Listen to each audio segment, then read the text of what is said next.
কোরবানিতে তো গরুর মাংস আমরা সবাই রান্না করবো, তাই না? কিন্তু গরুর মাংসে কিন্তু কিছু সিক্রেট টিপস আছে।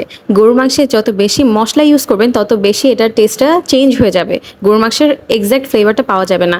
এখানে খুবই মাইল্ড মসলা লাগবে, সেটা হচ্ছে আদা রসুন বাটা, তারপরে হচ্ছে জিরা বাটা, আর এখানে মরিচ বাটা। এগুলো দিলেই এনাফ। এর চাইতে বেশি আমরা যদি জয়ফল জায়ত্রী এগুলো ইউজ করি সেটার ফ্লেভারটা ভালো আসে, কিন্তু গরুর মাংসের অথেন্টিক যে ফ্লেভারটা সেটা ঢেকে যায়। এরপর এখানে আমি জিরা, লবণ, হলুদ আর হচ্ছে কিছুটা ধনিয়ার গুঁড়া নিয়েছি, আর এখানে হচ্ছে পেঁয়াজ কেটে দিয়েছি। আর হচ্ছে আমি পেঁয়াজটা বড় বড় করে কেটেছি, কারণ হচ্ছে গরুর মাংসে পেঁয়াজটা গলে যায়।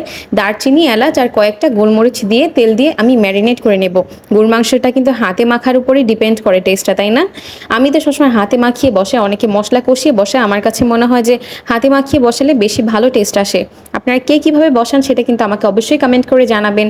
আর আপনারা কে কীভাবে কী মশলা দিয়ে রান্না করেন সেটাও কমেন্ট করে জানাবেন। এরপরে আমার ম্যারিনেট করা হয়ে গেলে আমি এটাকে ঢেকে চুলাটা আঁচে দিব, মিডিয়াম আঁচে। কারণ গরুর মাংসটা হচ্ছে যে আমি এই নিজস্ব যে একটা পানি বের হবে ওইটার মধ্যেই কষাবো। ফার্স্টে গরুর মাংসের মধ্যে পানি দিয়ে দিলে হয় কি, লবণটা হচ্ছে যে পানসে হয়ে যায়, লবণটা ভিতরে ঢুকে না। এই জন্য গরুর মাংসের ভিতরে যে পানিটা থাকে ওইটা দিয়ে সুন্দরভাবে কষিয়ে নিতে হবে। আজকে আমার ভয়েসটা কিছুটা খারাপ লাগতে পারে, কারণ আমি অসুস্থ, তো তাই ভয়েসটা দিচ্ছি, আমার কাছেই খারাপ লাগছে। তো আমি এভাবে কি, আমি কিন্তু এখন পর্যন্ত পানি ইউজ করিনি। পানি ইউজ করা ছাড়াই হচ্ছে আমি মশলাটা কষিয়ে নিচ্ছি মাংসের সাথে। আমার মাংস থেকে কিন্তু যথেষ্ট পানি বের হয়েছে। আমি কিন্তু মাংসটা অনেক আগেই হচ্ছে ঝরিয়ে রেখেছিলাম পানি, তারপরেও পানি বের হয়েছে, এটা স্বাভাবিক। তো আমি সুন্দরভাবে কষাতে কষাতে অল্প অল্প করে পানি দিয়েছি, গরম পানি দিয়েছি।